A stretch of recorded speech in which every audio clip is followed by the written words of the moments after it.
ಸಂಸತ್ತಿನ ಎರಡನೇ ಹಂತದ ಬಜೆಟ್ ಅಧಿವೇಶನ ಇಂದಿನಿಂದ ಆರಂಭವಾಗಲಿದ್ದು ಏಪ್ರಿಲ್ 2ರವರೆಗೆ ನಡೆಯಲಿದೆ.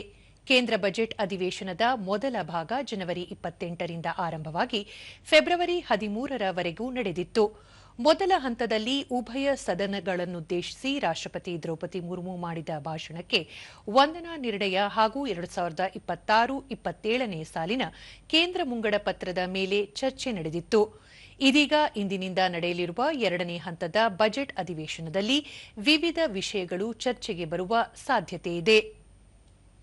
ಈ ಮಧ್ಯೆ ಸ್ಪೀಕರ್ ಓಂ ಬಿರ್ಲಾ ಅವರನ್ನು ಪದಚ್ಯುತಗೊಳಿಸುವಂತೆ ಕೋರಿ ಲೋಕಸಭಾ ಕಾರ್ಯದರ್ಶಿಗಳಿಗೆ ಕಳೆದ ಅಧಿವೇಶನದ ಸಂದರ್ಭದಲ್ಲಿ ಪ್ರತಿಪಕ್ಷದಿಂದ ಅವಿಶ್ವಾಸ ನಿರ್ಣಯದ ನೋಟಿಸ್ ಸಲ್ಲಿಸಲಾಗಿತ್ತು.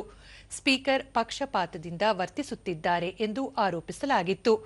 ಇದಕ್ಕೆ ಕಾಂಗ್ರೆಸ್, ಸಮಾಜವಾದಿ ಪಕ್ಷ, ಡಿಎಂಕೆ ಮತ್ತು ಇತರ ಪಕ್ಷದ ಸದಸ್ಯರು ಸೇರಿದಂತೆ 118 ಸಂಸದರು ಸಹಿ ಹಾಕಿದ್ದರು.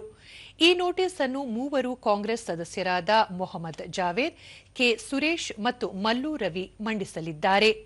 ಏತನ್ಮಧ್ಯೆ ಬಿಜೆಪಿ ಮತ್ತು ಕಾಂಗ್ರೆಸ್ ತಮ್ಮ ಪಕ್ಷದ ಲೋಕಸಭಾ ಸದಸ್ಯರಿಗೆ ವಿಪ್ ಜಾರಿ ಮಾಡಿದ್ದು, ಇಂದು ಮತ್ತು ನಾಳೆ ಸದನದಲ್ಲಿ ಹಾಜರಿರುವಂತೆ ನಿರ್ದೇಶಿಸಿವೆ.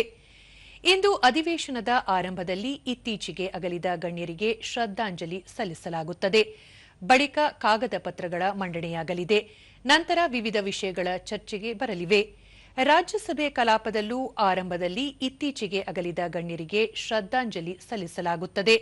ಬಳಿಕ ವಿವಿಧ ಸಚಿವಾಲಯಗಳಿಗೆ ಸಂಬಂಧಿಸಿದಂತೆ ಕಾಗದ ಪತ್ರಗಳ ಮಂಡನೆ, ಪ್ರಶ್ನೋತ್ತರ ಕಲಾಪ ಹಾಗೂ ಕೊನೆಯಲ್ಲಿ ವಿವಿಧ ವಿಷಯಗಳ ಕುರಿತು ಚರ್ಚೆ ಕೈಗೆತ್ತಿಕೊಳ್ಳಲಾಗುತ್ತದೆ.